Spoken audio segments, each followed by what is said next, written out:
La Fondation Payot pour la promotion de la lecture. Payot et Edelweiss présentent Marque-Page.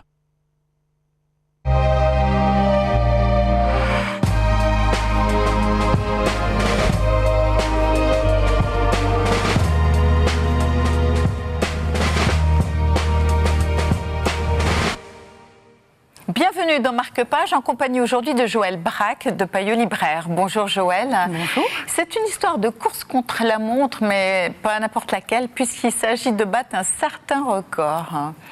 Lequel? Comment? Le record rétabli par Phileas Fogg dans le roman de Jules Verne, Le Tour du monde en 80 jours.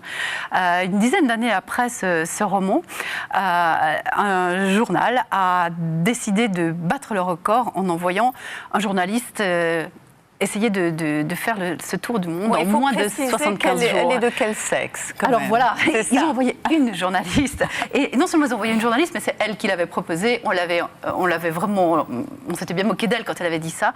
Et puis l'idée ayant fait son chemin, on s'est dit que peut-être après tout, c'est vrai, ça ferait un reportage extraordinaire. C'était une jeune femme qui, sous son joli petit nom de Nelly, était extrêmement aventureuse, entreprenante, une vraie reporter. Elle a lancé la mode des reportages où on s'infiltre dans une entreprise pour connaître le fonctionnement, ce genre de choses. Elle a été reporter de guerre pendant la guerre de 14, etc. Et cette jeune fille qui avait à l'époque 27 ou 28 ans, est effectivement partie pour battre le record de Phileas Fogg.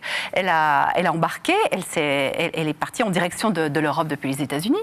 Et évidemment, ce record, ce défi a beaucoup fait parler de lui, a suscité la jalousie d'un autre journal qui s'est dit on va faire la même chose en partant dans l'autre sens et on va bien voir qui gagne. Et ils envoient une femme aussi. Et ils envoient une femme aussi, parce qu'après tout, ils avaient bien compris que ça allait effectivement attirer davantage l'attention. Et ces deux jeunes femmes ont fait en sens inverse le tour. Alors l'une a tout à fait réussi à battre... Enfin, elles ont battu toutes les deux le record de Phileas Fogg. L'une mieux que l'autre, mais elles ont surtout envoyé des reportages, des témoignages sur ce qu'elles avaient vu, ce qu'elles avaient vécu, et dans un style qu'on ne désavouerait pas aujourd'hui, et qui est quand même assez exceptionnel si on pense que tout ça s'est passé en 1889. Mais quand je vous parle, j'ai l'impression que ça a réellement existé. Absolument, oui. Ah bah alors moi je croyais que c'était vraiment non, un des deux directeurs de journaux n'était rien moins que Pulitzer, le Pulitzer du prix.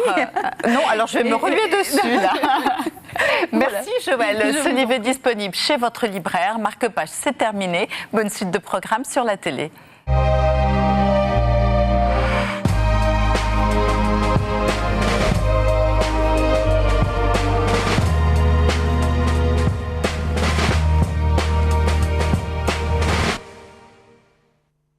La Fondation Payot pour la promotion de la lecture. Payot et Edelweiss présentent Marque-Page.